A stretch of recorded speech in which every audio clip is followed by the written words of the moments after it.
I just feel like you're just constantly busy. I can see how women won't have time for themselves. It's almost like you wake up and then you have the baby and it's like before you know it, you forget and have a shower and brush my teeth and sort my hair up. And it's almost like, when did you have time for yourself? That is Yemi Ogunmefun, creative influencer, runner, and co-host of the YT Pod.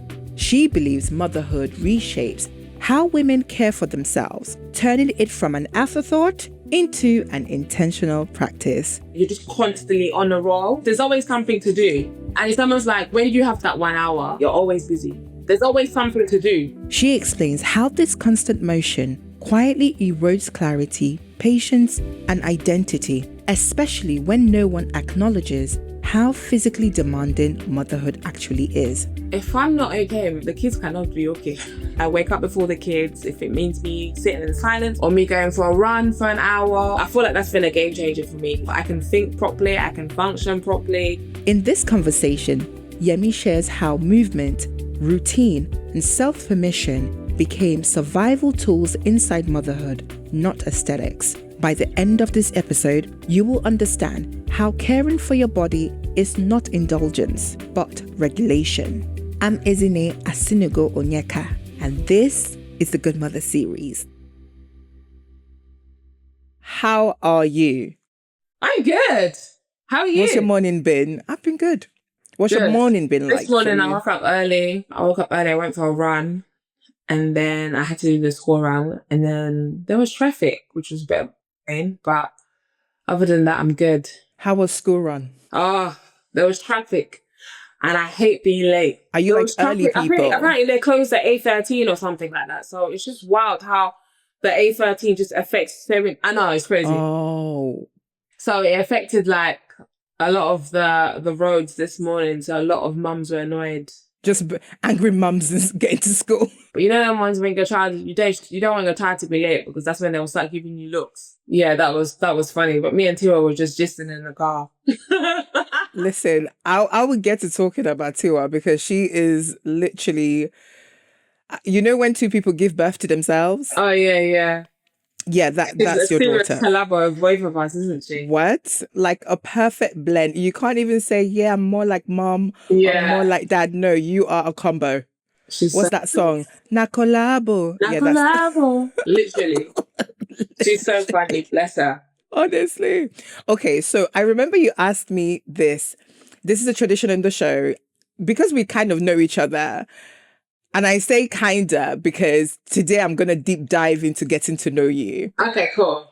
But we kind of know each other. So I know you know how to say my name properly. And I can't even say you're Nigerian because some Nigerians don't know how to say my name. But I want you for tutorial's sake, just tell the audience how to pronounce my name properly. Actually, no, don't add extra jara. Now you're saying it wrong. Ezinne. Okay, now why did I give you all that kudos and you still said it wrong? What is it? Ezinne. Okay. Ezinne. Not me speaking Igbo to you like you would know what I'm saying. Ezinne. You're close, but it's Ezinne. Oh, Ezinne. Ezinne. It goes down. Ezinne. Ezinne. Ezinne. Yes, it goes lower. Okay. Ezinne. It's weird. Ezinne. Mm-hmm. Ezinne. Not the dance. It's not like the dance is gonna help you. Just like, let me put a bit of 1-2 on it. I'm finished. So what was I doing before? I was taking it higher. Yes, you were taking it higher. Almost like it has a tick on it, but it doesn't. Oh, okay. Nice. Yes. So I guess nobody has said it right so far on the show. Oh, wow. On their first go. Imagine. It's not. I love it because I get to teach everybody how to say my name properly. Ezinne. Ezinne. Nne. So because it has 2 ends. Oh, is it like, you know how you say nne? As in... Yes. Oh, as in... Okay. So now you've deciphered that. You asked me a question earlier, which was, what does it mean? Yeah. What does it mean? I want you... Take a guess. Is it first daughter? No. Oh. What are you calculating? One of my good friends is she's Igbo and they always say nne, but I'm just trying to think what that means. There's power in that nne. Has it got something to do with God? No. Okay, I don't know then. I'm sorry. You give up? Ezinne means good mother. Oh, that's so Which is sweet. which is why it's the heart of the show, which is what the show Oh, is that's named so after. sweet. Wow, that's a lovely name. Good Thank mother. you. Although the name never made sense to me until I became a mother. Yeah, I But hear it. like, yeah, Oh, that's nice. So I know. what does name mean? Mother. Ah, Yeah. So nice. Ezi is good. And then Ne is mother. So good mother. But nice. Love that. Aw. Now, if you have another child and it's a girl, you feel free to name baby Ezinne or a boy. No, No. I'm done with having children now. You're Just job. done? Yeah, I've got one and a girl. Done. Thanks. Really? Are you sure? Yeah, I very feel like sure. you hold this with great stride. I'm joking. No. I'm all right, thanks. Like, I'm Me done. and my pastor was saying to me the other day when I went to church, he was like, oh, you can have another one. I was like, I reject it. I'm all right, thanks. It's the ones that come preaching and never come for babysitting. I know. No, it's long. We've decided two's enough. Two's enough. No, I think also living in the UK, two is even a lot. It's a lot, isn't it? Yeah, It's it's a lot. Honestly, our parents did it with so much ease, I know. as if it was nothing. But no, Ratings to them, but I'm all right, thanks. I'm good. Okay, so let's go back. We're gonna go back to the beginning of everything. Yes. Right. So paint a picture for me. Okay. Who was Yemi before motherhood? Who was Yemi on the inside that nobody really knows about? Tell me a bit about your personality. That's so funny because I still feel like I still behave the same, but I just have children. But I would say before motherhood, I was just crazy, like just me, being me, having fun, just living in my own bubble and, just doing my own thing, but not thinking about any other person other than myself and just getting up and go. And obviously now that I have children, I can't just do that, can I? I got to think about where I'm going to put the kids. We're not moving on to the children yet. You're going to struggle with this because a lot of people struggle to talk about themselves without falling into the kid trap. Yeah, look at how you swiftly went into talking about the kids. No. Okay, let's take it back to work. What was Yemi doing for work before she had kids? I was in recruitment. Okay, like in what field? Healthcare. So I used to work with like agency nurses, doctors, and recruiting for the NHS or private sector. Okay, and how did you fall into that? Is that something you've always wanted to do? No, I actually studied pharmacology, which makes you become a pharmacologist. And then when I finished uni, obviously to get a job, you have to have experience, and then getting experience was long, and I really wanted to make money. So I just went into recruitment. And I worked there for about 7 years, and now And was that always your passion, like working? Recruitment? No, the job. Do you know what's actually funny? I wanted to be a medical doctor. Mm. Yeah. Is that by real choice or by default as a Nigerian child? No. Dead that. I didn't follow that. When I was younger, I really wanted to be a medical doctor. And then as I got older, I realized that doctors don't have any life. In the sense that they're always like working and always busy. Because I really liked science in school.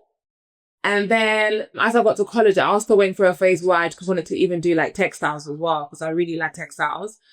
And then I think I just fell back into science again in studying pharmacology. But yeah, I really wanted to become a medical doctor, but that boat has sank now. Listen, there's always hope. There is always hope. It's all right. I don't have the brains for it right now. I can't even, no, it's all right. It's love. So like mum said, I can't remember what I did last week. Like we're on the moving train now. But yeah, so I just went into recruitment and now I just create content full time. Cool. But I'm not going to move on to your content life yet. I'm going to still be deep diving.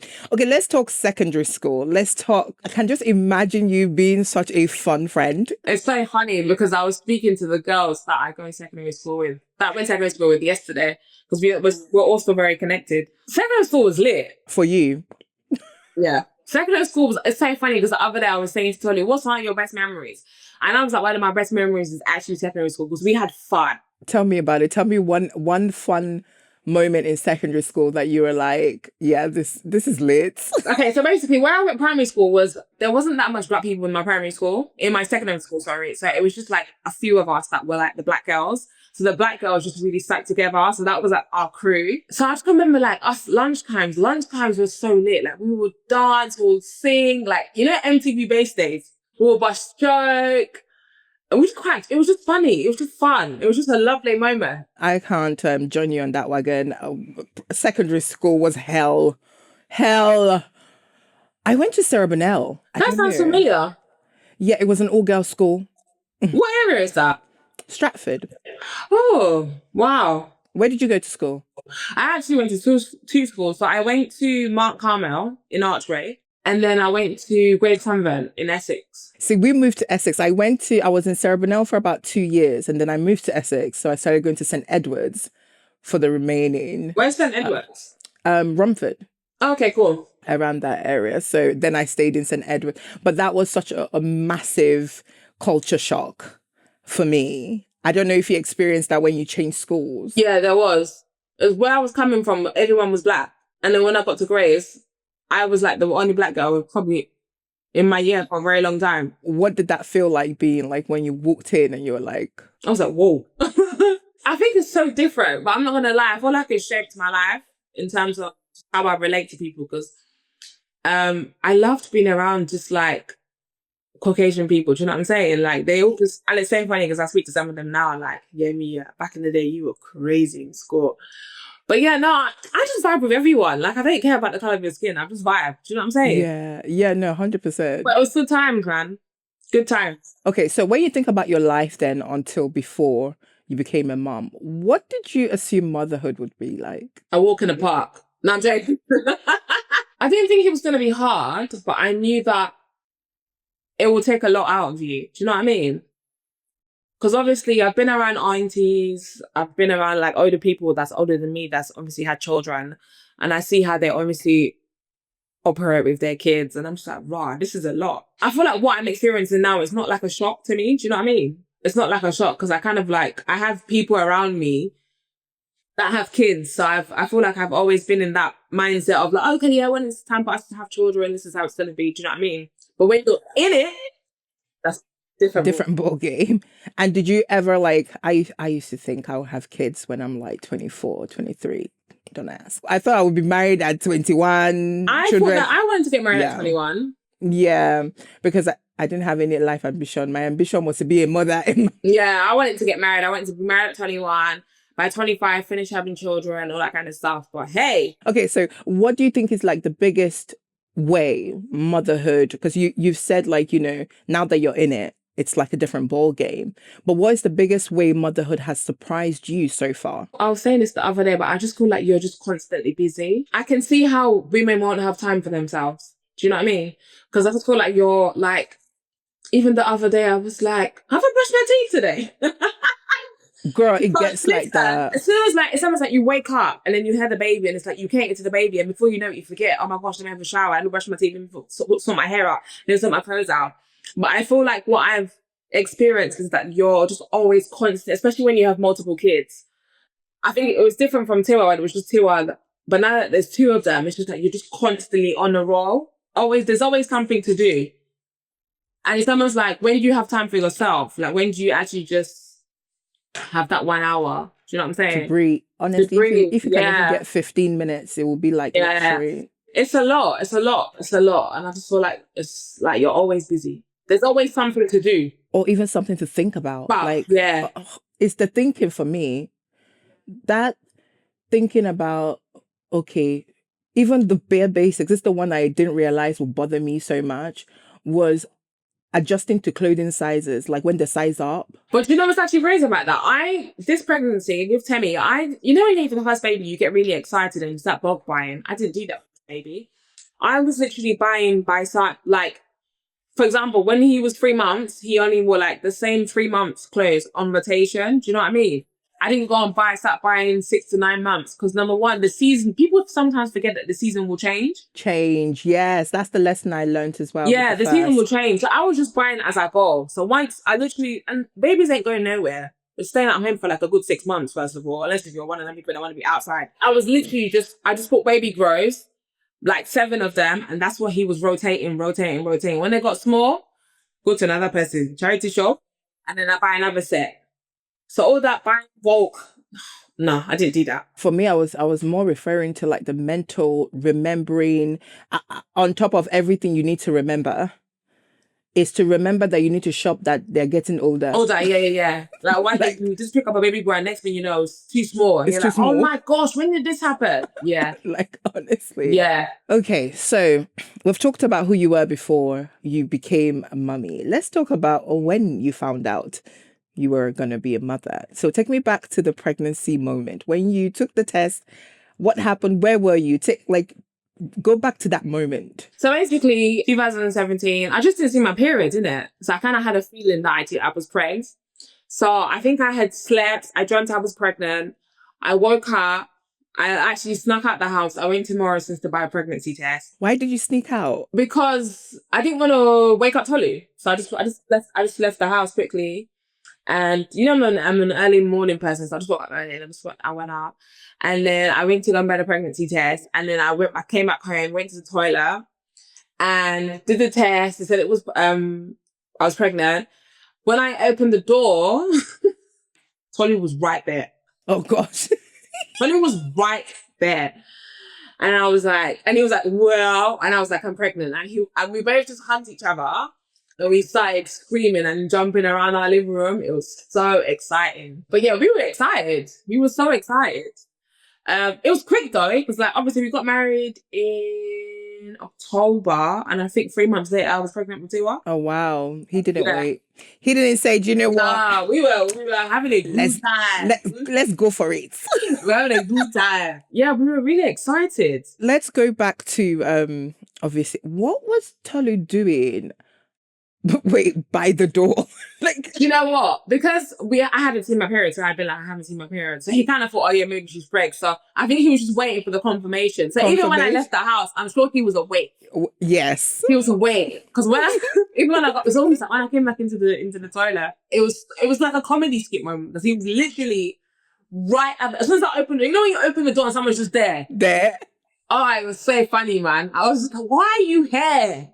It's just that the fact that your whole life is actually comedy, because how is the pregnancy reveal between you both privately still a comedy skit? Literally, I was like, why are you here? And he was like, well, and we were like, oh, that is so exciting. It was exciting. It was beautiful. Okay, so now you've told, and Tolu was the first person. Who next did you tell? Did you guys kind of keep it private within each other for a little bit? Or did you was like, hey girl, I'm pregnant? I kind of think, because this was so long ago, I think we just kept it to ourselves for a bit. And then I think we just waited when we had our first scan. Is that like 3 months or 12 weeks or whatever? 12 weeks, yeah. And I think we just told our family, to be honest. Mums, dads, sisters, brothers, and I told my girls. I don't like too much noise. Do you know what I mean? So we just kept it to our close people, and that was it, really. And everyone was excited for us. Now, I know you've been open about a miscarriage. Yes. Do you feel comfortable sharing, between this pregnancy, like what was the time frame between when you did have that miscarriage and this one? Yeah, so Till was born, when was Till born? 2017. So I had a miscarriage in 2018. And then I had another one in 2024. How did that shape your anticipation for when you found that you were pregnant again? Were you a bit more nervous or? So obviously when I had Tio in 2017 and when I had the miscarriage in 2018, it bothered me. I think I cried for about 2 weeks. But because I still had like a young child, it didn't really affect me as much. But you still kind of question, why did this happen? And what's wrong with you, basically? That's how I felt. And then I felt like the one that happened in 2024, that was really, really bad. Like, I felt like that was really awful. I feel like it really shaked me and Tolu. Why did that one specifically shake you? Because I felt like, obviously, Tilda was much older. And, like, she's 7 then. So, like, the years had gone past. Do you know what I mean? People be asking you questions. Hey, yeah, having that, baby. Like, chill out. Because it's happened to me before, like you said, you kind of get, like, nervous. You get worried. So even like when I found out I was pregnant with Temi, I felt like for a very long time I was living in fear.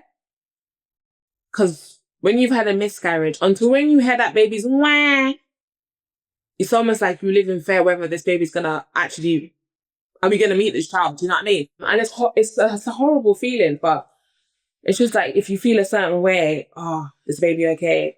When you go for your doctor appointments, it's almost like, what are they going to say now? Do you know what I mean? But I'm just so grateful that everything turned out really well. With Temi's pregnancy, I was ill a bit. I had some serious, have you heard of round ligament pain? Round ligament. Round ligament pain. So when your baby is stretching, it affects the joints around your pelvis and all that kind of stuff. Like, I had to go to A&E. The ambulance came to the house. The pain was awful. It felt like I was in labor. But yeah, that's it really. But yeah, it was all right. I had my ups and downs during pregnancy, but I think one of the toughest part, would be, if I was in that situation, would just be the anticipation, I guess, of what's next. Like, because I had a little moment when Ethan was born, after he was born, and they came in and they were like, oh, we need to check if he can hear and can see. I said, wait. So there's even another layer of panic for me. There's just so much. So much. Like, and in your mind, like, I was thinking, okay, baby has come now. All is good. We're going home. And then there was now another layer. And I didn't think that could be another thing for me to think about, So it just goes to show there's so many steps. Like, I recently put a post and I said, pregnancy is a dance. It's like a dance with life. Like, you're just doing, listen, God take control. Literally. Jesus take the wheel for real. Like, because what? Okay, so we spoke before regarding, like you said, what really helps you is finding a routine, which is really helping you survive motherhood. Now, how do you prioritize your time? Because I want to learn. I'm not going to lie, Ezzy. I feel like if I'm not okay, the kids cannot be okay. Fair. I'm with you on that. So like you said, I feel like I'm really organized. Like, I'm an early riser. Like, I wake up before the kids. If it means me sitting in silence for an hour, or me going for a run for an hour, or doing something that I love doing before the kids are up, that's what I do. And I feel like that's been a game changer for me, because I just feel like when I have that moment to myself, I can think properly, I can function properly. Do you know what I'm saying? Like, come and disturb me after I've had my time to myself. Has anything ever broken that? Because as much as we can say we have this hour, there's always one day. Listen, the other day I went out with my sister. It was her birthday, yeah? And that's another thing as well. I get to sleep really early. 8:39, I'm in my bed. I don't play with sleep. I went out with my sister the other day. I came home at 1 a.m. Ezzy. All my days, the following day, my brain was doing... I couldn't function properly because I didn't have enough sleep and I didn't have that time to myself. So I know that if I don't follow my routine, I feel like it messes my day up. I don't like to explain it. I don't like spontaneous. I don't like surprises. I like to follow a schedule. That's how I function. Even my husband is. My husband is Mr. Spontaneous, Mr. Surprise. I said, I don't like surprises. Do not surprise me. But Tolu will surprise you. So what are you talking about? You have to collect it. I don't like surprises. I don't like surprises. Really? Yeah, I don't like it. Why? Because don't shock me. I don't want to be in shock. I don't want to be in shock. Like, don't shock me. Okay, so what do you think breaks first when you don't have your routine? Is it your patience, your body, or your mood? Or is it all three, but in different in different stages? I think it's my mood. I get aggy. Like, everything will just start irritating me. And another thing as well, like, I like everything to be clean as well. So, like, if I haven't done, like, I like things to be... I get aggy. Yeah, I don't think it's a body thing. I think it's more, I get aggy. And then everybody collects. I do. I scream. I love that. An inward scream or an outward scream? Sometimes it's inward and sometimes it's out. And then Tolu will be like, you okay? I'll be like, no, I've seen the moment to myself. But that's great. I love that. I wish I could scream. Like, I've never screamed sometimes you need that scream, Sometimes you need that scream. Or where you could just be like... There's this activity I saw that they go out to scream together. Oh, yeah, I saw that. That's so random. I saw that. There was loads of people. Yeah, people are stressed. People are like... I saw that. I actually saw that. I need to vent. Would you attend? I feel like those are It's your not people. that deep. But I've actually seen that. I've seen it. There was loads of people on the hill. That was Yes. crazy. But Because trust me, listen, especially if you're in this UK, you need to scream. listen, Like, people are going through things. If they want to go stream, leave them. That's how they release their tension. Literally. That's what I said. Pick something that you like and go and release the tension. Even me said, I don't run. I don't feel okay. really? I think mine will be definitely on dance. If I don't shake a leg like at least once a week, like I'll be looking at you like, this is not a good week. You need something. Do you know what I'm saying? Yeah, no, absolutely. Okay, so you are now mummy of 2. Are they calling you like what? Are they giving you like nicknames? You know, T squared. What? T squared. Mummy T squared. Because they're both TTs. Tiwa and Temi. T squared. Mama T squared. I know. I am finished. I am actually finished. Because I call them T squared sometimes. So now people just. Was that a thing you guys definitely wanted? Because Tolu, Tiwa, and Temi. Yeah, I like that. Yeah. So you said no, why? No Olayemi in the mix. She's like, No, I think it's so funny because I feel like I was the one that chose Tiwa's name. I had Tiwa's name. I was like, I think when we were dating, I was like, oh, when we have a girl, can we name her Tiwa Topper, Olivia? And he's like, yeah, of course. And then with Temi's name, Tony was supposed to pick the name, but I just sent him a list of names and we just decided on it together. by default, we still pick the names. We just make you assume that, you contributed I just to the sent name him a list of names choices. and I was like, which one do you like? But I kind of had it all just like TT. Oh, nice. So you brought this on yourself, Mama T Square. Yeah, I did. I did. So you said the transition from 1 to 2 is a lot. Tell me about that. What does that look like for you now? No, that just gave me goosebumps because that's like, if I don't laugh, I will cry. It's a lot. Talk to me. I'm here. I'm It's a all lot. ears. I told you like 10 minutes ago that with motherhood, you're constantly on the road. So this one is constant on the road times 10. Not even times 2. There's a lot to think about. It's just like, obviously you got 2 kids now. You got to share the love. You don't want one child to that, especially when the child is older. Like 2 was 8 now, and her brother's 8 months. You got to just be there for both of them. Do you know what I'm saying? And what does that look like? Sharing of love. We'll dive into different sections because I know this has different layers. Do you know what? I actually like doing activities with both of them together, so like they're both involved. And sometimes, like if I'm sorting Temi out and Tiwa can see, because sometimes she just wants attention. Like, and I know it sounds crazy. It's not her fault, but like she's a child and she wants me to help her do stuff. I'll be like, can you just be patient? Like I'm just sorting your brother out because I can't do two. Like I'm not an octopus. I don't have 8 hands. Do you know what I'm saying? So I explained to her, your brother's really young. He can't help himself at the moment. Let me finish with him. And then I come and help you out. And she'll be like, okay, I understand. And sometimes she'll be like, Mummy, what can I help? Like, Tiwa is so helpful.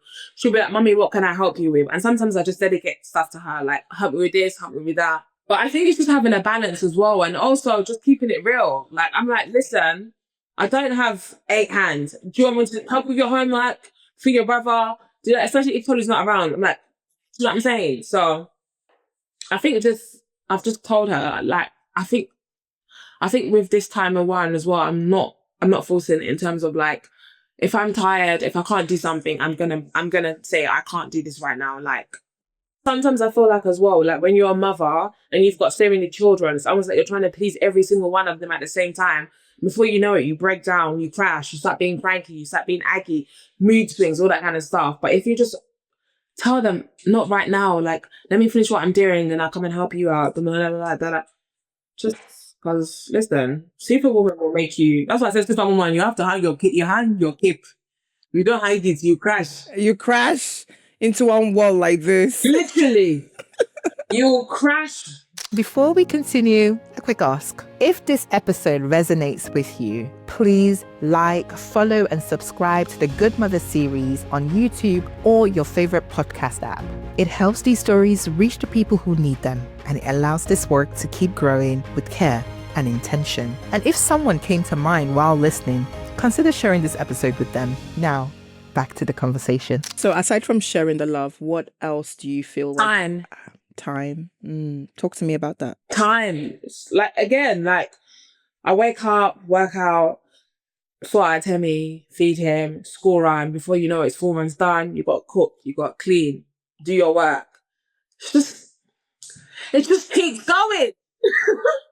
It keeps going. Like this. And the fact Spend time like with you your husband. blink, Huh?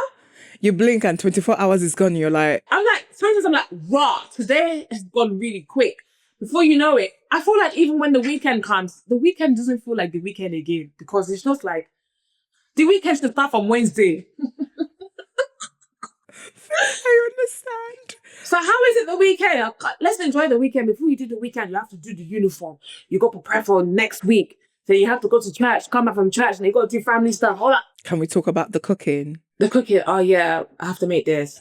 It's almost like, okay, you know that one's where as well, like you try to like make a meal that you feel like it will last a couple of days, them ones. It doesn't. That one. It doesn't. And in 2 days, you're back in it and you're like, wait. But you know what I've recently started doing? Like when I make food now, I'll say to Tony, this should last like 2 days. Like the other day when I made something, I was like, oh babe, this should last like 2 days. So you know how to portion control it. Do you know what I mean? This should last like, if I made, let's say, I don't know, stew or whatever, or rice, this portion should last like 2 days. So that way you know how to portion. If you like have it 3 times, just know that it's finished in 2 days and I'll not make another one. Because when I'm ready to make another one. Does Tolu, your husband, help in the kitchen? Is he a cooker too? Or are you? Tolu doesn't have to cook. All he knows how to cook is Indomie. And you know, Indomie is even specific to taste because not everybody makes Indomie the way everybody likes I'm not going to lie. Tolu's Indomie slaps. Okay. It's like a designer Indomie. No, not the ones that they have peas and chicken and No. He just likes to put like a sauce. I'm not telling you my husband's recipe, but he trust does. me, I will not like it because I'm a plain babe. I just like plain Indomie. Do you like your Indomie watery or dry? Right in the middle, a fine balance. Yeah, his Indomie slaps. I'm not gonna lie. Are you the soup people? I don't. Too much soup. Too much ramen Indomie. Me, I like it in the middle, like dry. I like it dry. I don't like. Why is it got water? Why? Yeah, because you need to sip a little bit of water, not drink the water. It's not. It's not juice. I don't like that. I just like it. I like it dry, and I like it really spicy. Oh yeah, I love a spice. I put extra pepper. Yeah, I haven't put spice to the point that my nose, everything is leaking. I like it like that. And you're sweating, but you're I'm still sweating. going. I'll be leaking from my forehead. That's how I like my Indomie. Red. Yeah. Tolu will be like, That's how I like it. What can you say is the part that people don't see when they say to you, oh, Yemi, you make this look so easy, especially on the internet? Because like I can take as a fan of you, and I'm a fan of you for various reasons. I don't know if you know this, right? Let me toot your horn small. I'm a fan of you because one, you know, there's a lot of beautiful women out there, right? But personality is in the ground. But you see you're a fine balance between fine babe and incredible personality. And it's not just like, obviously we know each other like off social media, but outside of just you radiate such positivity. Thanks, babe. We're trying. And it's not even see this behavior. This is why I can't take you seriously. We're trying. Positivity all the way. All the way. And it's just nice to meet women like you who are just themselves. Like, you know, this is not what you see is really what you get. I'm not gonna lie. When I meet people, that's exactly what they always say to me. You're the same person online. And I'm like, who has time to be doing 2 different roles? Oh, trust me, there are people that have time. I know, but I ain't got time for that. Yeah. But all you see is what you get. If you don't like it, sorry. You've taken on to this content life because obviously me and your husband did a project together where he did his first dance theatre act, which Oliver Twist, Twist. That's it. You guys were together then. Yeah. We were together for a long time. Long time, yeah, very long time. So yeah, but I never thought you would step into this. Like sometimes I even forget to lose there. I'm like, no, Yemi's killing it. You know what? Kolu has always said to me, do this. Just do this a long time. But I feel like Fair was holding me back. And I don't know why. But like, even a lot of people, oh, you're so funny, like, you should do this, you do. I'm just like, yeah. I feel like hair was holding me back for a very long time.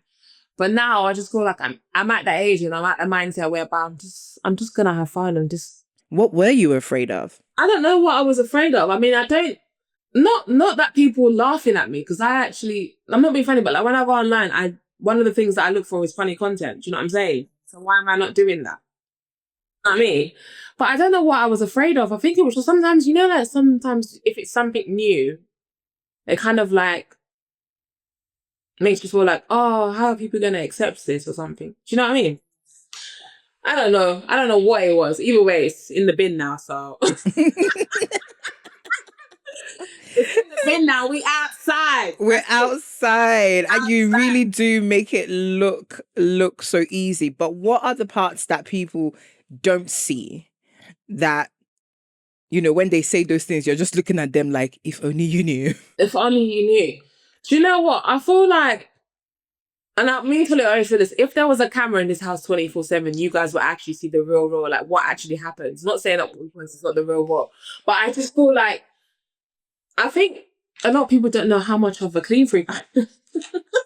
Tony always says I have OCD, but I can't stand dirt. Okay, in a day, how often do you clean? Let's the audience decipher. I think maybe like 3 or 4 times in a day. If I see dirt, the hoover's coming out. I don't like mess. I can't think. I think that's one thing that people will be like, raw. I'm the sort of girl that will go to a hotel and clean the hotel. Like, okay. I'll never forget when I went out with when me and my girls went on like a spa weekend, one of my girls that stayed with me, me and her stayed in the same room and I was tidying up after her stuff. And she was like, Dammy, she goes, Yemi, do not move my shoes again. I think that's one thing people don't know, but I over obsess about being clean. I love being clean. I can actually appreciate that. I can connect that now. I can connect the fact that you being clean. Clean, yeah, I can see that. Are you as bad as there's a girl online that I see, like she cleans the hotel? Okay, so not that. When they start bringing out this, I might give it like a disinfectant wipe, but like I will try. Like there's no need for the room service basically.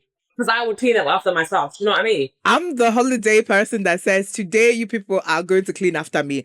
In fact, I actually create a little bit more mess than I normally do at home just because I want to really rest. I will lay my bed. You know some girls that put makeup all over the sink. I don't do that. That would cringe me out. I don't do that. No, the makeup all over the sink is fresh towels. So sleepy fresh towels. That's it.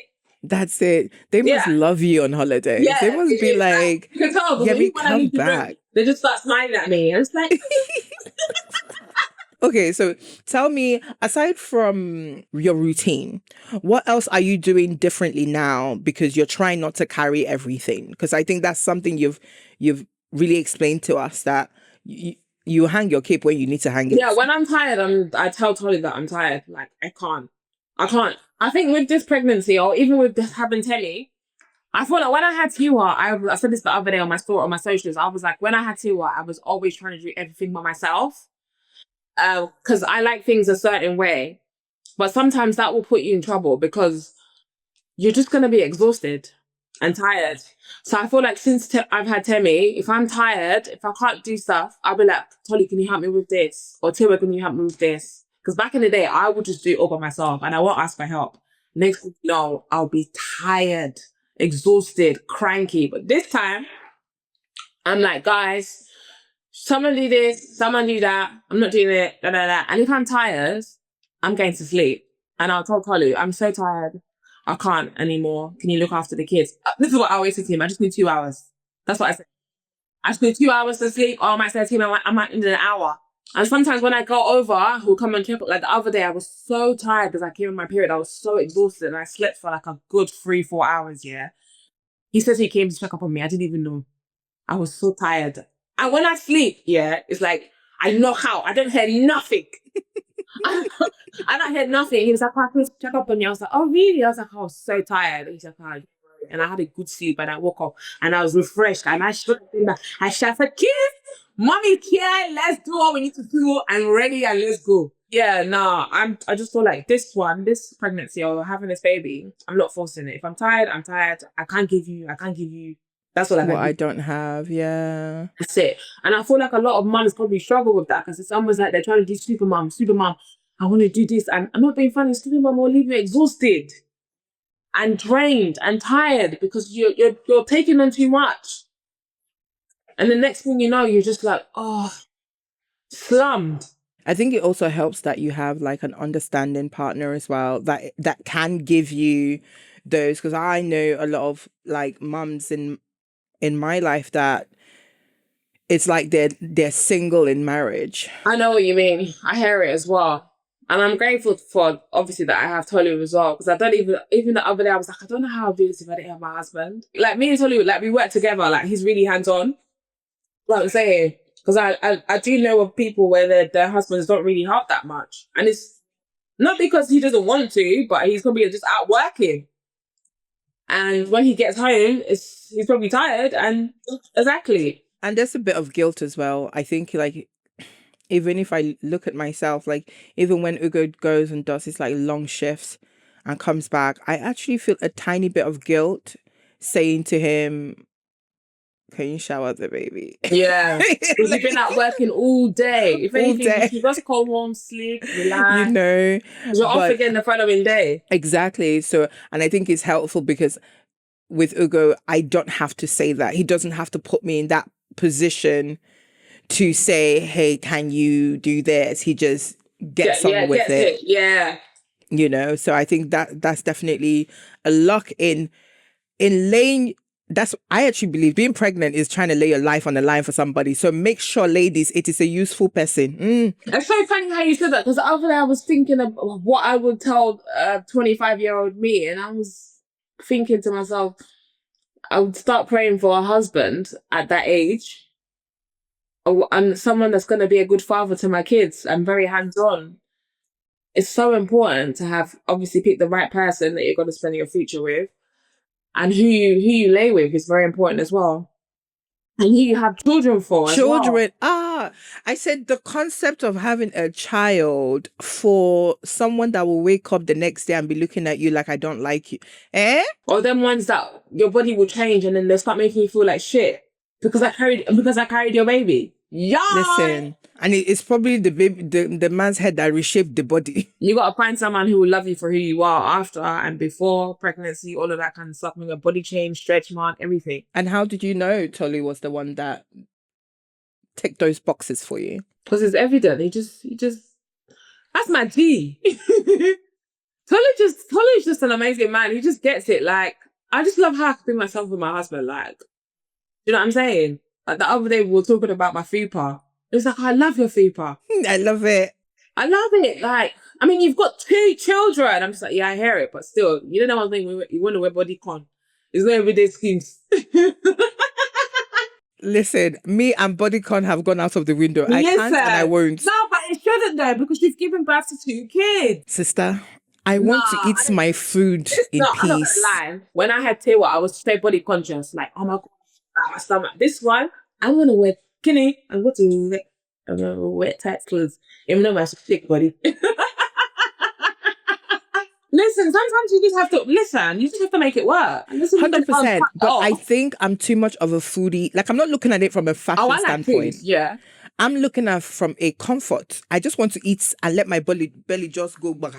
Oh, I see what you mean. Oh, yeah, there. And jiggle in peace. It won't jiggle because it's been suffocated.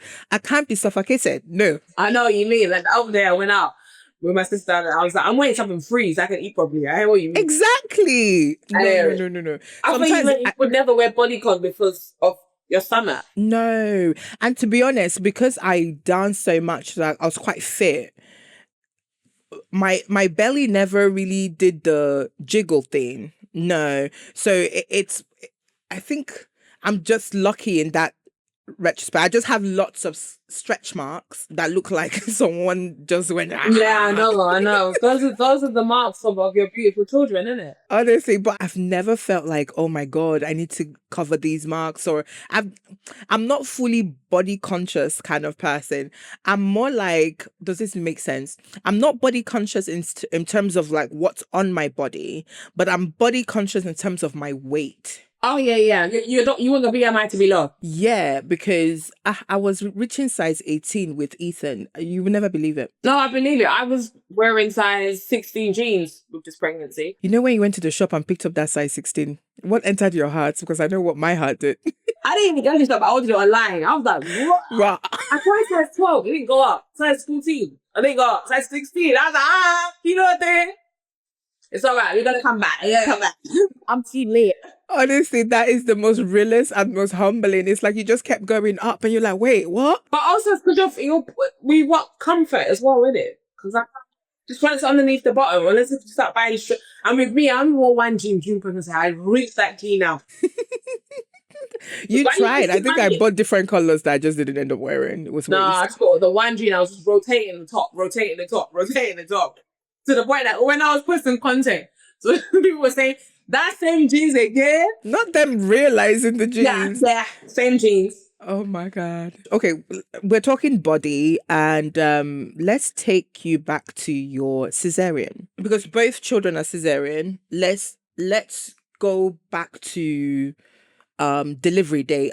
Was that a planned cesarean or an emergency cesarean? No, I had both emergency C-sections. Okay. So you wanted to do a natural for the second as well? Yeah, I did. Okay, so how did they give you that information? What was going on in delivery room that they were like, listen, Yemi, we need to do a cesarean now? So with Temi Dial, what, do you want to know better or just Temi Dials? No, start with, because I want the first one, because I think that kind of prepares you for the second. So with the first one, Timo was overdue, and then I actually was in labor. I went up to 7 centimeters. Active labor, but I didn't go past 7 centimeters. And also my waters had broken. So, there's a certain amount of time that they can leave you for until you're prone to infection. And then I think what was the final straw was how heart rate was dropping. So that's when they said I needed a C-section for Tiwa. And then with Temi, I was induced. Nothing happened. And then, the ones where they start going in and out. So, I was to tell him that I'm going to have another C-section, aren't I? He was like, yeah, he can tell. His heart rate started dropping as well, but I'm just happy that I actually just went ahead with it because he had swallowed his poo. Oh, the meconium. Yeah, and even when he came out, when the baby's born, you had him cry. He didn't cry for a bit. They had to suck out all the stuff. Yeah, that's why I had an emergency C-section. So both of their heart rates were dropping. Yeah, when you found out you were going to have the first one, how did that feel for you? I had a panic attack. Wow. Okay. I had a panic because I know it sounds crazy, and I feel like it's probably maybe like how I've been brought up or what I've just heard. I've been around women and all they ever talk about is having a vaginal birth. So I didn't know anything about having a C-section. I didn't do any research. I was always just saying I want to have the vaginal birth. I didn't do any research into C-sections. So it was all like a shock to me. So when they said I was going to have a C-section, I actually had a panic attack to the point that I even wet myself. That happened. And then with Temi, the panic attack was going to happen again. So he was like, just calm down. It's going to be fine. Because do you know what it is as well? I feel like with C-sections, the one thing that I can't stand is the fact that how it's almost like you have this wound. You have to go home with this wound and you have to nurse this newborn baby. And with me, because I'm such an active person, I can't sit down.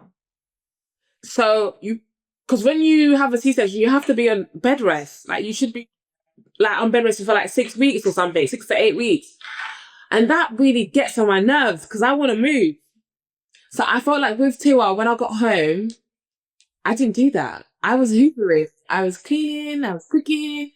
And on one Sunday, I woke up and it opened up.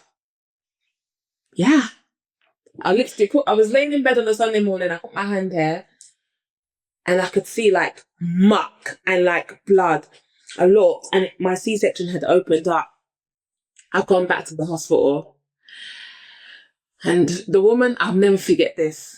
The woman that opened my wound, she literally said, "Oh no." God. I can laugh about it now, but when she said, "Oh no," I burst out crying. She said, "Oh no." And then they basically cleaned it up again. I don't even know what happened. They cleaned it up and they gave me antibiotics. I don't know whether they even put something there, but my C-section opened up. The first one. That is It nuts. opened up because I didn't sit down. So that I learned from that. So when I hear someone has a C-section, I'm just like, make sure you're sick. Just it's even down to the point that I didn't know that when you have to cough, you almost have to hold your stomach. Hold it, yeah. Me, I was just laughing. Anyhow. No, the wound was just opening. Even getting up from the chair, I was just getting up normally. Not you have to get up like. Were you not in? Is that like your pain threshold is really high or something? Because Do you I know was what it suffering. was? I feel like you're just like, is it adrenaline? Yeah. I don't know what it was, but it's just like, I don't know. Girl. So this, when I had Tammy, what did I do? I sat down. I sat down. But even that as well, when I got home, my blood pressure was high. I had to keep going back and forth to the hospital. I was in the hospital for like 5 days. Ugh. Do you wish like there was more conversation regarding like cesarean? Because obviously you said like around you, most things that we hear about is about natural birth and natural birth. Do you feel like more conversation should be had around Yes, that? I 100% support. I really do believe that. And I feel like even when I find out someone's pregnant, I know it sounds crazy, but I always say to them, just prepare for a C-section or vaginal birth because you never know what will happen. So that when you do have this C-section, you're not in shock. Because I feel like I was in shock. I was in shock for the first one because I didn't know, that even affected me breastfeeding because I was in so much pain having to carry the baby on your wound and then trying to breastfeed. And like when you're in so much pain, like breastfeeding comes like when you're like relaxed, you're not really stressed. I was so like tense, like nothing was really coming out. It was just long. But yeah, I would definitely say more conversations need to happen around C-sections. I don't feel like people talk about it that much. They don't talk about it that much in terms of how to recover, how to deal with it, or even like the smell. There's a smell that comes as well, like from the wound. I was so paro about the smell. Like when people like, even when Tolu would come near me, I was like, "Can you smell that?" And he was like, "No." Like I remember this baby, I was like, "I feel like my wound is smelling." They were like, "It's fine. You just need to let it air dry." I'm just like, "No, I feel like it stinks." They were like, "No, when you have a shower, just pat it down." And I'm sure a lot of women are going through this, but they won't talk about it because they feel like it's embarrassing. But why are you embarrassed? Because these are the things that will make you heal properly. So speak about it. Because sometimes it might just be infected and you don't even know it because you're embarrassed. Listen, I was going to that hospital back and forth. I was saying, listen, I feel like it's smelling. Is it me or is it what? No, it's fine. It's fine. We're just going to give you some everything is antibiotics. We give you antibiotics just to make sure there's no infection. Ugh. I think because I also had a cesarean as well. Listen, I'm not on your level of extreme hoovering. Who the hell do I think I am? Why would you even be hoovering, Yemi? What's wrong with this is part of the OCD, the cleanness. Yeah, so now at least you agree you have OCD because are you okay? Why would you be cleaning and hoovering after a cesarean? What I was stuck doing was because I was still breastfeeding and only Ethan could only take breast, so carrying him, my right arm stopped working. Wow. So I couldn't use it at all. So then I had to only breastfeed with one arm the whole time. That's uncomfortable. Very uncomfortable. And then it somewhat impacted me in the future. So now I lean more to this side because of all that weight and energy had been pushed to one side because I wanted to be changing baby. Me, I was just doing changing baby nappy. You were hoovering. There's levels to this. So we're actually going to move into the next section. Okay. And it's the mum hotline. All right, cool. So mum has written in and have a question and we just need your way in. Okay, cool. So let me start. Okay, so my baby is here and healthy, thank God. But I am not even enjoying it properly because my family won't let me breathe. I've had an emergency C-section after a long labor and I'm still healing. I'm still moving like a robot and I can't laugh without feeling it. I can't lift properly. I can't even sit up without doing the most. But instead of support, it's jokes, little comments that are meant to be banter, but they cut. An auntie said, "So you didn't give birth properly." My cousin laughed and said, "C-section is the easy way." Even my own mom keeps implying that next time I should try and push, like I just didn't try hard enough. And the worst part is I'm already processing the fear of that day, the panic, the doctors moving fast, and the moment I realized that I didn't have control anymore. I'm trying to be grateful. I am grateful, but I also feel ashamed and angry. And then I feel guilty for feeling angry. My question is, how do I shut this down without starting family drama? And how do I stop internalizing the shame when I know I did what I had to do to keep my baby alive? Wow, that's a lot. That's a lot to take in. First of all, I'm going to say congratulations on the delivery of your new baby. And I don't want you to feel bad about yourself in terms of how you've delivered this baby. The fact of the matter is you made a wise decision and the baby is alive and healthy and well. It doesn't matter whether you gave birth via C-section. It doesn't matter whether you've given birth vaginally. The fact of the matter is you've given birth. Now, in terms of your family members, and this is one advice that actually I can relate to, and this is something we did different with our second baby. When we had the first baby, we were bombarded with phone calls, guests, people coming over. It was so stressful. I felt like I was being the robot as well, having to cater to the guests and all that kind of stuff. Now, second baby, and this is the one piece of advice that I would actually give every mother, and I feel like it's really helped in terms of recovery for me. For the first 6 to 8 weeks, no one came over.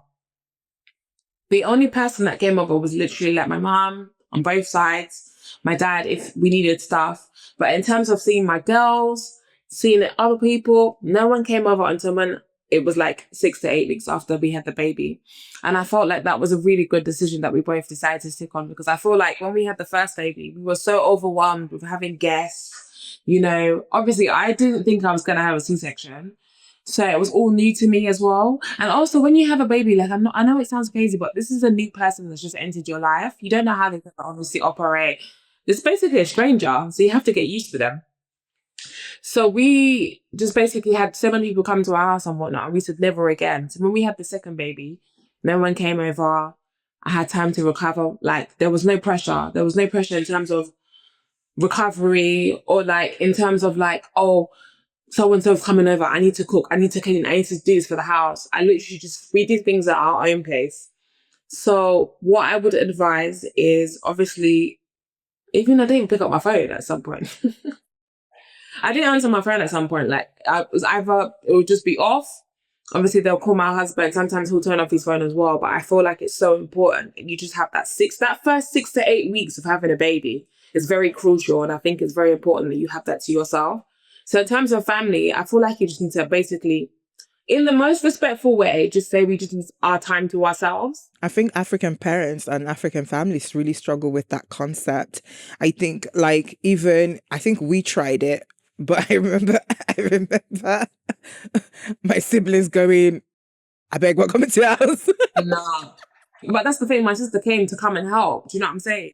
So it was literally just like the nuclear family, like my mom, my dad, my sister, my brother, no one else. Because I'm not being funny. If I want my parents to leave, I could be like, Mum and Dad, can you leave now? I wouldn't feel any way about it because they know that, like, I'm the sort of person as well. Like, if you come to my house and I'm tired, I'm leaving to go to sleep.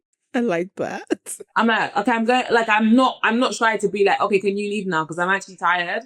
Because when you're here till late and then I'm here struggling because I haven't had enough sleep, you're not going to be there beside me. So can you please, thank you for coming, really appreciate it. Can you leave now? To this beautiful person, I just feel like, don't let people make you feel like, oh, I know it sounds crazy, but they don't even think that you're a shit mother because you've given birth by a C-section. If anything, I feel like it's even more tougher because like you're coming home with this brand new baby that you've never met before.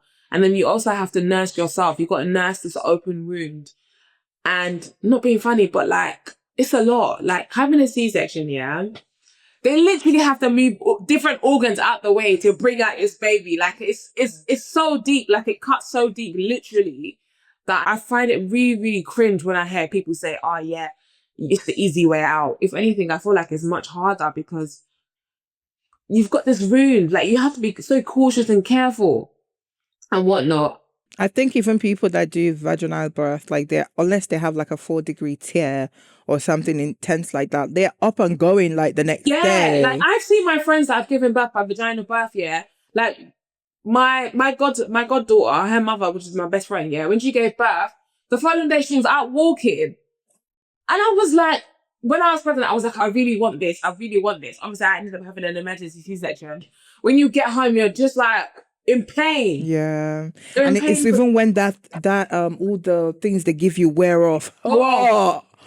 I would never forget the car journey home when I had my C-section. That bumps.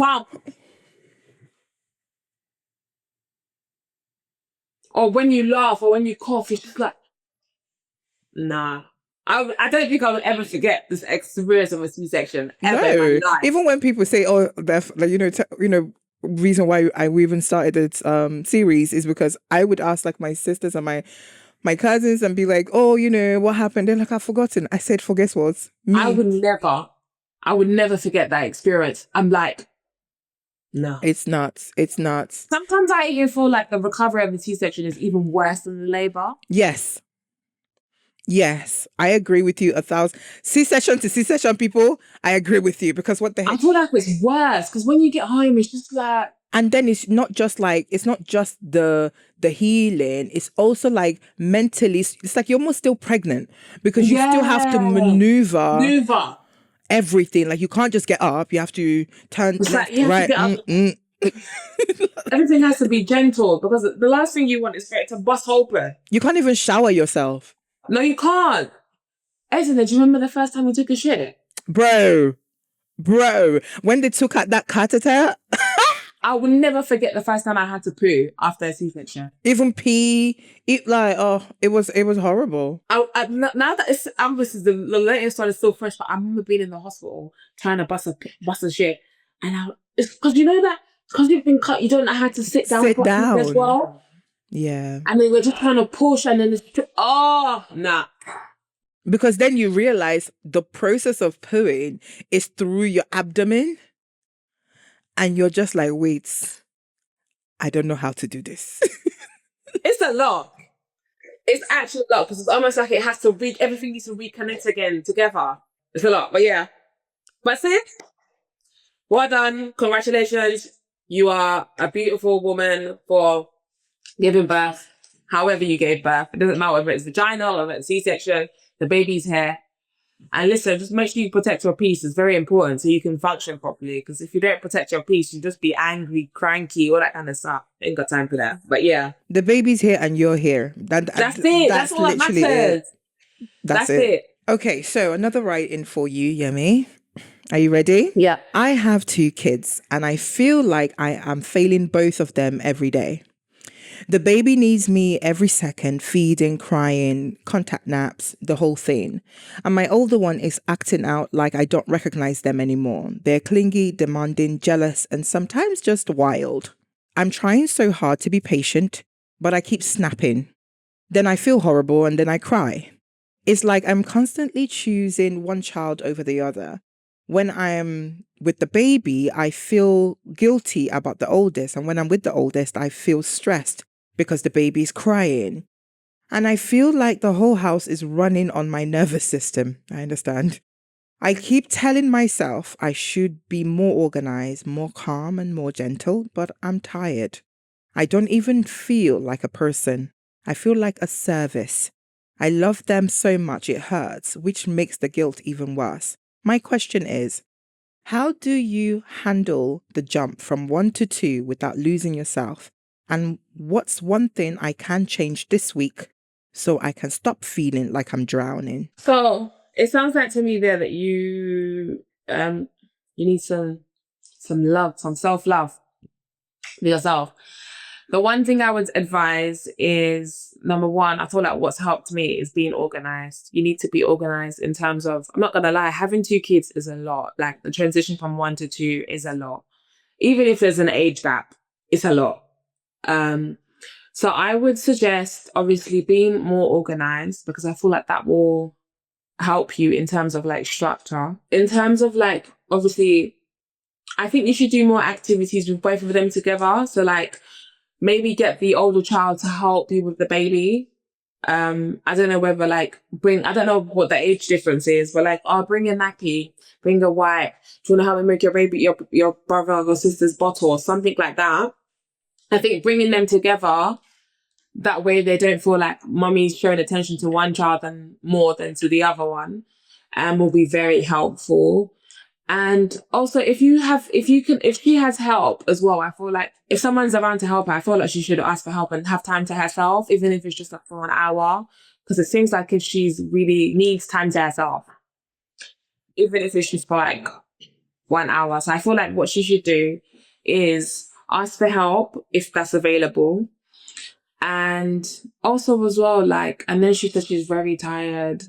She probably just needs to sleep, rest. Yeah, sleep is so important when you have a baby. Oh my gosh, yeah, you need to sleep so that your body can just recharge and recover.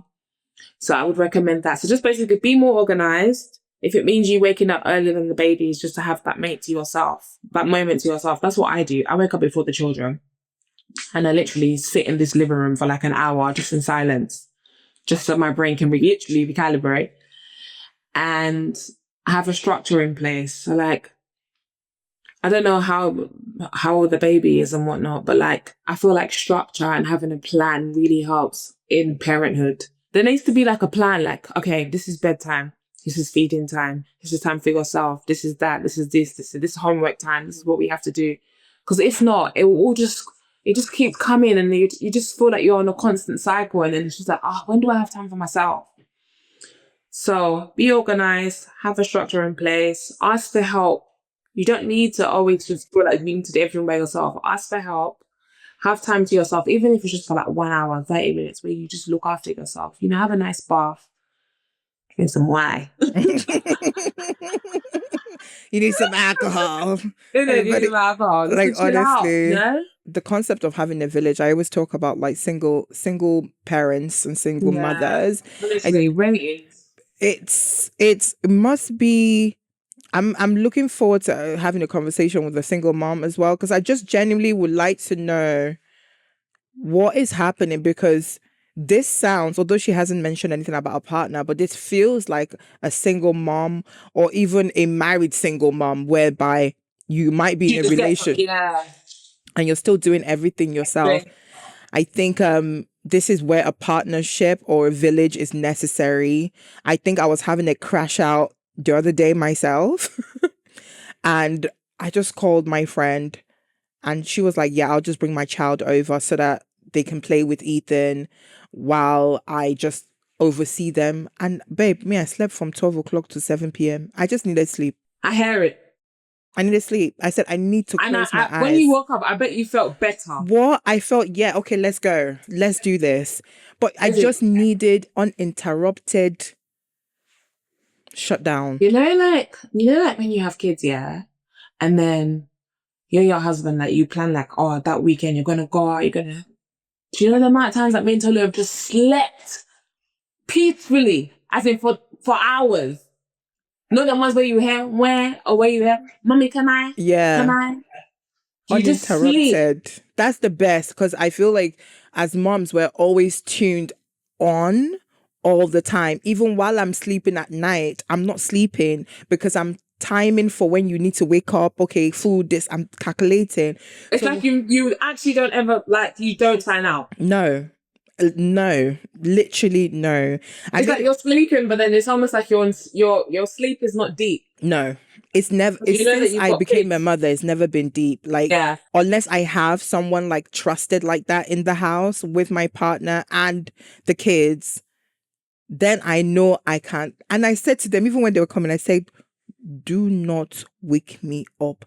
I want to rise. I so funny because even the other day I had a long nap as well. I literally messaged Tolu. I said, I'm going to nap for 3 hours.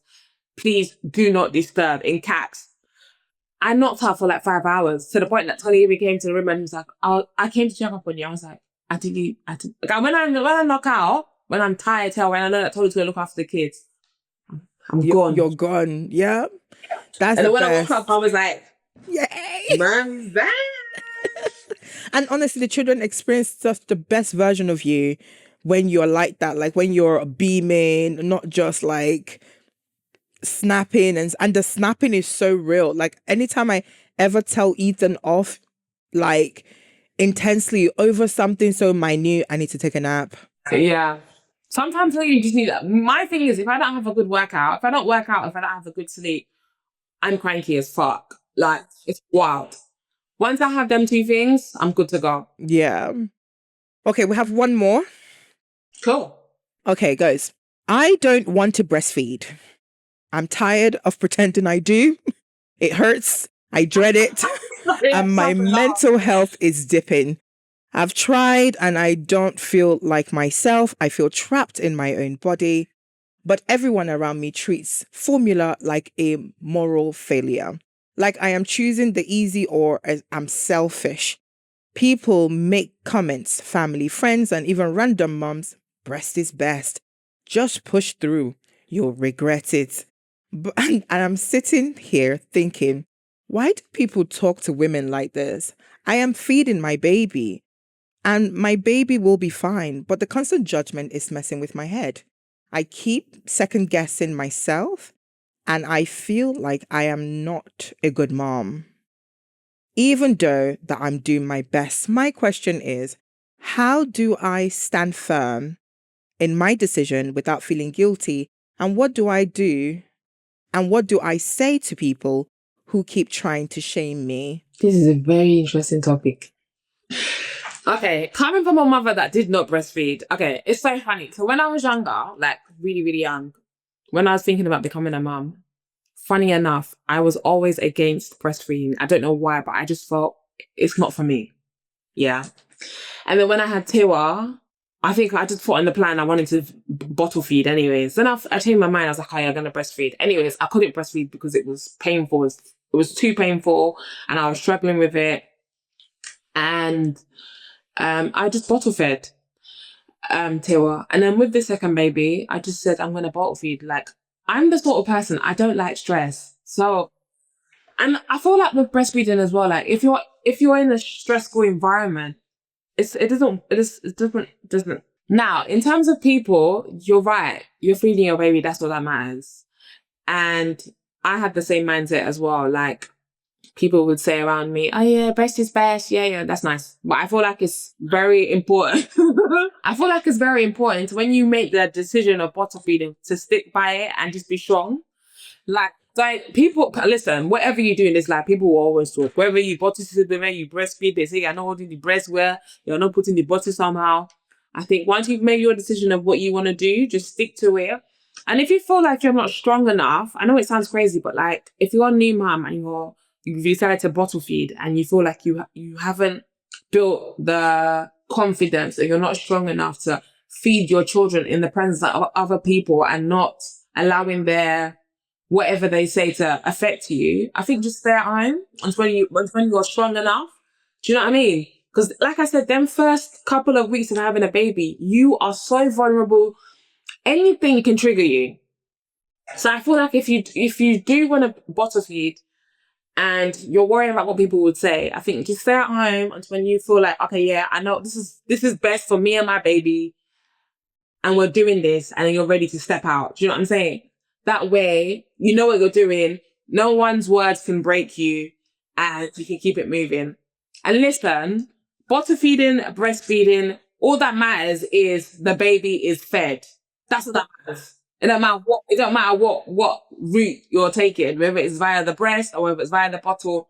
All we care about is the baby is feeding and growing.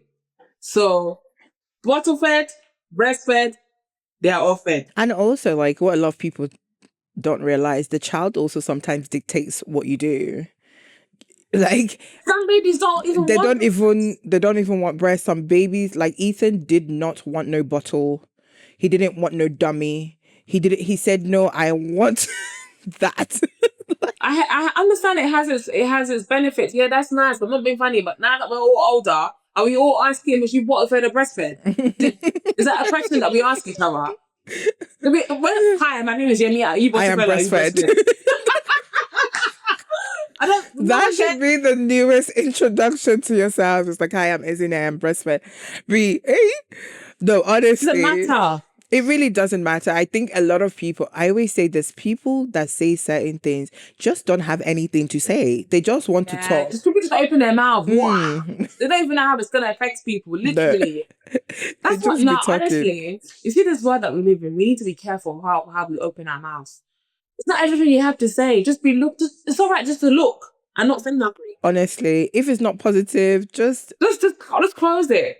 It's so funny because the other day I went to church, yeah, and then I met this person. She was just like, how old is my son, Temi? And I was like, 9 months. And she went, really? And I went, yeah. She looked at him like to say, how is this baby 9 months? But I'm really good at reading people, innit? But I could tell she was looking at him thinking, how was this baby 9 months already? I don't know whether she was thinking whether his size, but her reaction was wild.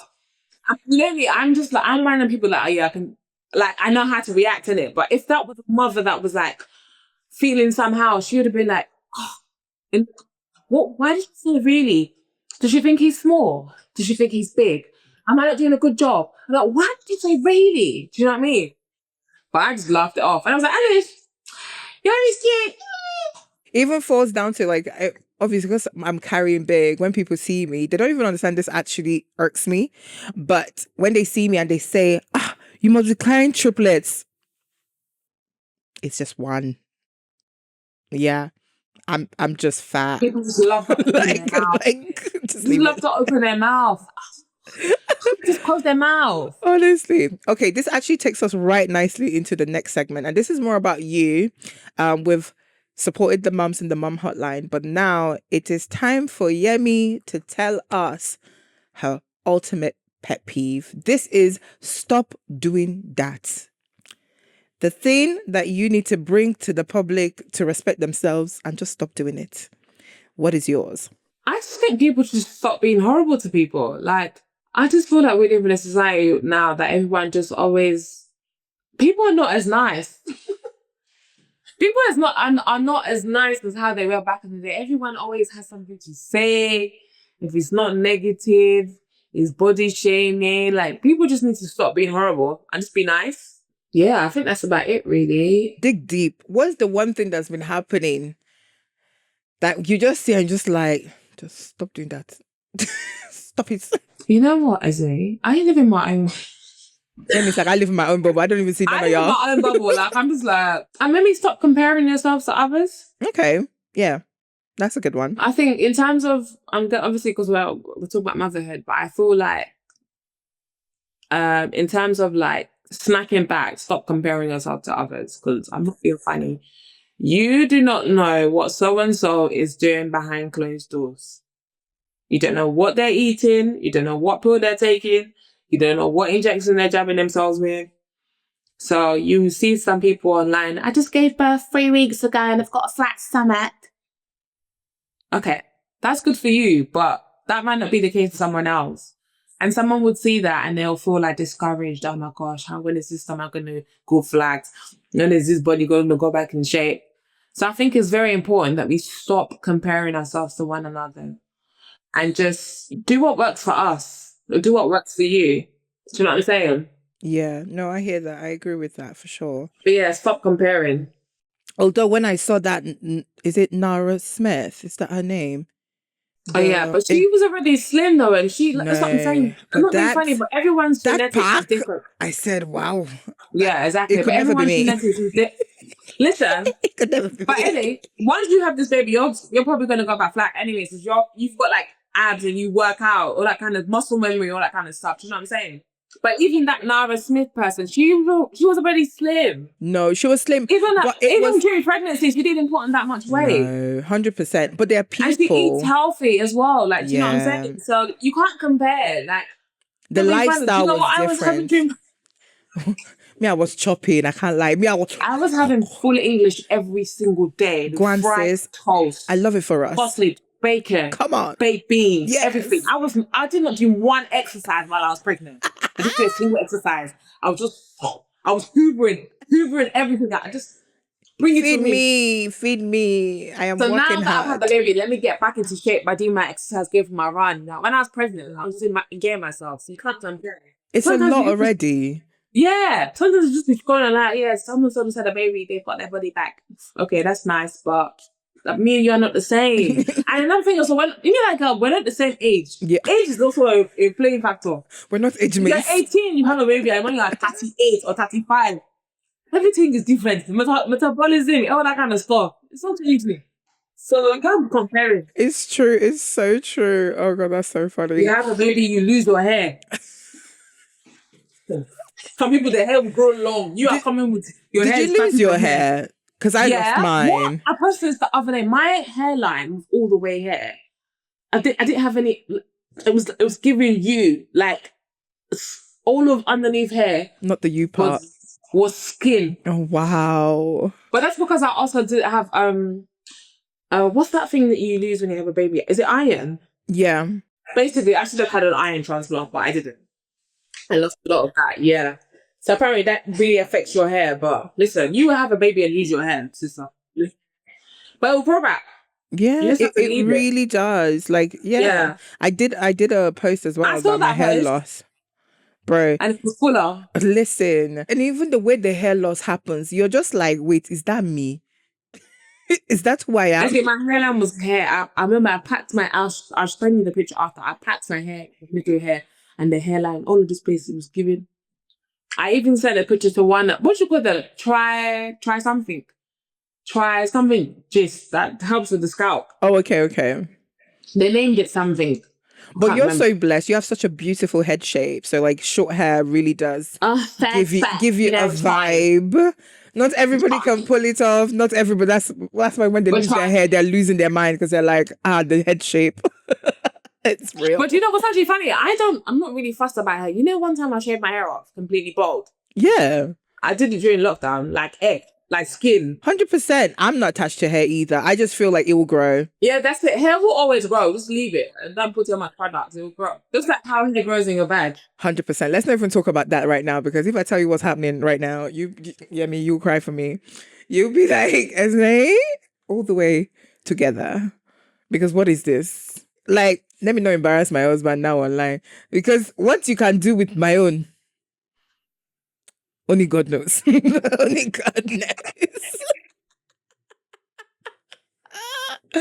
Only God knows, man. So it's time for you to either support a mother or support yourself who is also a mother. Is there anything you would like to bring forward for support a mother section? Anything you want to highlight? Yeah, I would like to highlight my run club. Yes, I know. I've been watching. Talk to us about it. Funny enough, Izzy, I was going to start this run club like years ago, but I feel like I was just procrastinating. And then when I had Temi, I went for a run one day and I came back home. I was like, totally, I'm starting this run club. So we run every Saturdays at Trafford 100 Station at 7:30. All levels are welcome, whether you're a beginner, intermediate, advanced, just come and run 5K with us. We're there every Saturday just to get the body moving, you know. I feel like movement is very important for me. And yeah, that's what we're doing. So every Saturday, Trafford 100, 7:30 a.m. Come run with Yem. Run with Yem. Do you have a jingle? Because I feel like that could be it. Run with Yem. And we just have a good time. We literally just, some people bring their headphones and some of us just talk while we run. And I feel like we built ourselves a little cute community. Right now, it's just women that come. I love it. Even though it's open to everyone, but women, the people that have been coming have just been women. And how can the listeners support you today, support you with the Run With Yem? That's such a lovely question. show up. Turn up. Just Run. come. Just come. Like, just come. Yeah, just come. I just want people to come and experience what we experience. I feel like whenever we have this run, at the end, we all always feel good. Like, we all get a runner's high, you know, and then we just have a lovely weekend. And we're like looking forward to the following weekend when we go for this run. But just come and enjoy yourself. And listen, summer's coming, isn't it? You want to wear like, I'm gonna get in shape. It's good. If there's one thing I've realised as well, as I'm getting older, exercise is so important. It's just good for your body, it's good for your mind, and whatnot. But yeah, that's what we're doing. I want you to finish the sentence. Are you ready? Right. The sentence is, a good mother is... A good mother is me. Yes. Nah. Oh, this is such a lovely one. Okay, so a good mother is a mother that puts her children before her, but also knows when to rest and reset and have time to herself. Also, motherhood is it's a beautiful chapter, but it's also very hard. It's a lot of hard work. You happy? I'm happy with this, I think. Good. It's such a tough question because It is a tough question. There's so many angles you can draw from. But it's, you know, in that moment, what I like my mothers to start thinking about themselves in that moment and realize that, you know, they're a living testament of a good mother. And I love the fact you started with, a good mother is me. Yes. Like, it is me. And I love that. I'm a good mother. And I think more women need to start saying that to themselves, because it's so important to recognize, like, no matter the way you're doing it, you're still a good mother. Like, because this thing is not for the faint-hearted. No, it's not. At all. It's not. You don't need anyone to tell you. Like, know for yourself that you are a good mother, you know. There's a bit of Ezinne in everybody. Literally. Yeah. Well, thank you, Yemi, for being so honest with us. We really appreciate you joining us on the Goodmother Series. If this episode made you feel seen, share it with a mum who needs it. And we'll see you next time on the Goodmother Series, The Unspoken Truth. If today's conversation resonated with a change you are living through, consider sharing it with someone who may recognize themselves in it. You can follow the show wherever you get your podcast as we continue building an archive of honest, culturally rooted stories about identity, body, and becoming. I'm Ezinne. See you in the next episode.